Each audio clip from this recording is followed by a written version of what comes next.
Hello and welcome to another edition of Good Morning Pattaya, Pattaya Channel's very own breakfast show. I'm your host, Nick Pendrell, and as usual, here with me once again, he keeps turning up day after day, is my wonderful co-host, Mr. Dave D. Good morning, Nick. You keep telling me to come, so I do turn up. You're very obedient. I'm very obedient, give sir. Me five out of five. For Good morning effort. to you. Nice to see you again, Nick. And our guest today is David, who's from Onyx Hospitality. Yes, thank you very much for coming. Pleasure. Welcome. Pleasure. Thanks. So Onyx Hospitality, this is probably not a name that a normal resident of Pattaya has heard before. Yeah, I mean we've grown quite a lot, but the name that we're really recognized with is Amari. So, Right. So the Amari Orchid in Pattaya, the Amari Nova Suites, which are all under the Onyx Hospitality. Right, So, well, definitely. yeah, so we're more known for the Amari name. Yeah, I think everyone's heard of Amari in here, and also the Nova Group as well. Correct, yeah. So Onyx basically manages hotels under both. So brands. we have quite a lot of owners who don't want to take on the Amari brand or one of the other brands that we have. So what we do is we have a group of hotels which we call the Mosaic Collection, and this group is managing hotels with owners' brand names, Right. But still under the standards from Onyx Hospitality. Right.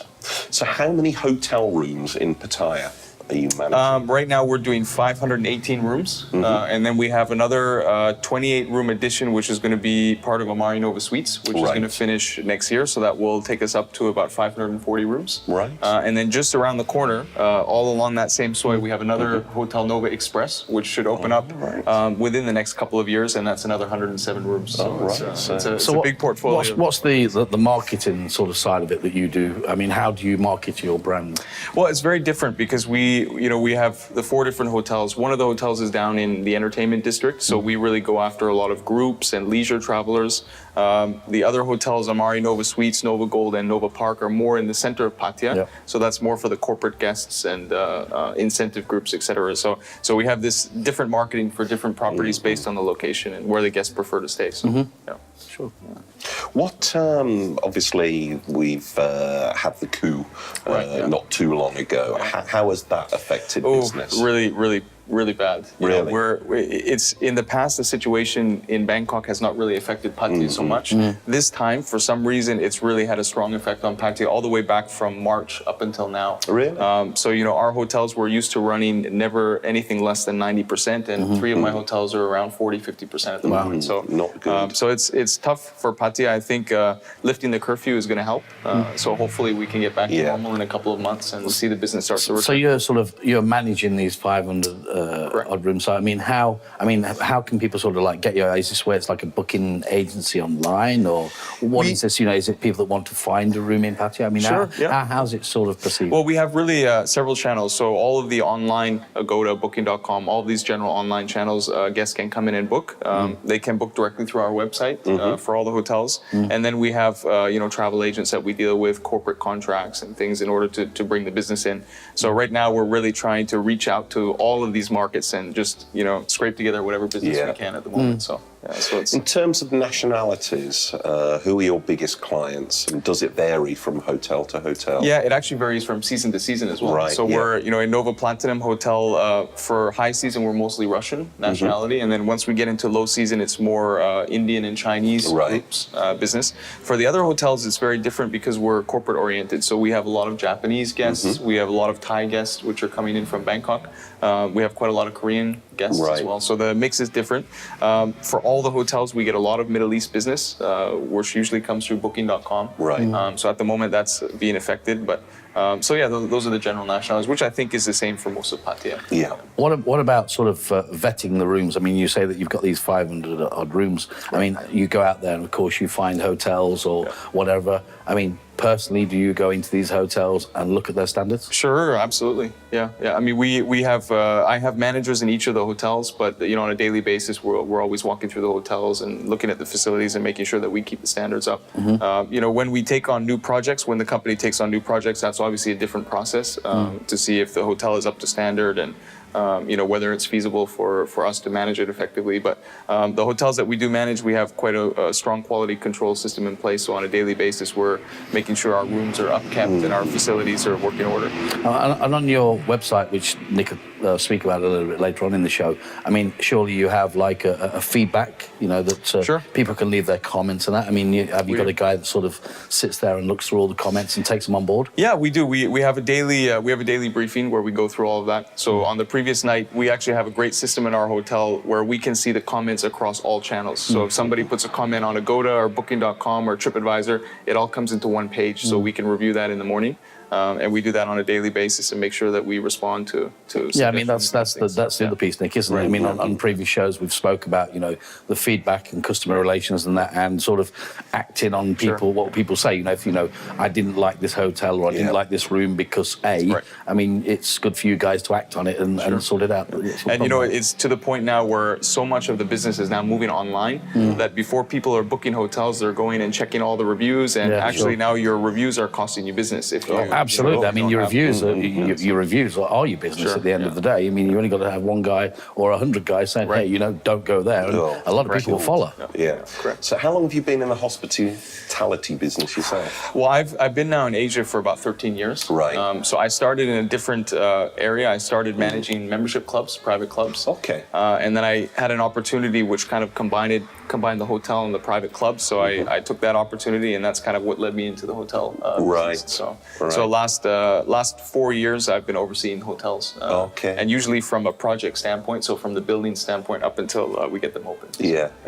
No, I was just interested to see, as Dave was saying, about how important reviews are. Right. Because now that's it. I'm there checking everything, every word that everybody's reviewed. It is. Yeah. So. And you can actually track now. We actually track when somebody goes on to TripAdvisor. Yeah. If they book our room through TripAdvisor, or if they see a comment on Facebook, and then we can actually now, with the technology, you can see where the trail goes on the internet and how they get into booking your hotel as well. So it's quite neat. Right. And do you also have your own internal feedback from guests who registered with you? We do, yeah. We have guest comment cards, which we hand out at the end of the stay. So so that's a manual process as well. So we also get feedback that way. Yeah. How long is the life cycle of a room? Because obviously everything. Great question. Nick, it depends how big the party is. It depends on the type of the guest. Trust me, it actually. I would say that every year there's always some touch up that has to happen in the room. Typically a lot of hotels will do a renovation every 5 years. 5 years. Every 5 years to refresh the product. It really depends. Some of our hotels, we haven't had to do much work in the room for a couple of years. Some of the hotels we have to do work every 6 to 8 months because just the type of guests we have, they really enjoy Pattaya too much. I was going to sort of ask that sort of question though, Nick. I mean, if you're managing the rooms and you're in charge of the room, they're your rooms, so to speak. I mean, is it your responsibility to keep the upkeep on the rooms? Yeah, absolutely. And we have to be quite tough with guests. If they damage something in the room, they have to pay for it. So what happens if I got completely blind drunk, had been out on Walking Street, came back to one of your hotels and just trashed the place? What would you do to me? We would give you a big fat bill at the end of the day. I mean, we really, to be honest, we have cases like this on a daily basis. What is the biggest bill you've ever given someone who's totally trashed your rooms? We had a 25,000 baht bill. It was about 3 months ago. So somebody had I guess he had a fight with his wife, and the window was broken and the TV was smashed. There was a hole in the door. Now you can understand why Nick lives in the tent. we actually had a guest. We had a guest last month who came back, was a little bit agitated, and kicked and put a hole in the door. And so when we told him, I'm sorry, you have to pay for the door, he said, no problem, but I take it with me. So he carried this door out of the hotel, back to the plane, and away he went. Well, it's a souvenir. It's a unique souvenir. If you pay for it, it's yours. So yeah, I mean, we always have this kind of case. That's normal for every hotel. Yeah. So you've not had any sort of rock and roll guys throwing TVs at your windows yet? We haven't got to, thank God, we haven't got to that point yet. So fingers crossed we don't get there. No Bentleys in the swimming pool. What's all these flat screens there? They don't make the same spot. Yeah, they don't. The old CRT ones. Yeah, the old big TVs used to smash. That's right. You can put a hole in them and roll them. So it's interesting. You always have these types of cases in hotels. It's never dull. Well, I think it's something that goes with the territory. I mean, if you've got X amount of rooms and you're in charge of them rooms and you're putting those people in the rooms, I mean, you're taking everybody on face value, of course. So, you know, I'm Mr. So-and-so, this is what I do. Right. But, you know, I mean, for all you know, he could be a party animal that wants to smash the place apart and throw TVs at the TV. Sure. So, of course, you have to, you know, be careful in that department, don't you, Dick? Exactly. Now, the hospitality industry is a very labour-intensive one, and service, it's all about service at the end of the day. So underneath you, and I know there must be very many stratas, but how many people do you control?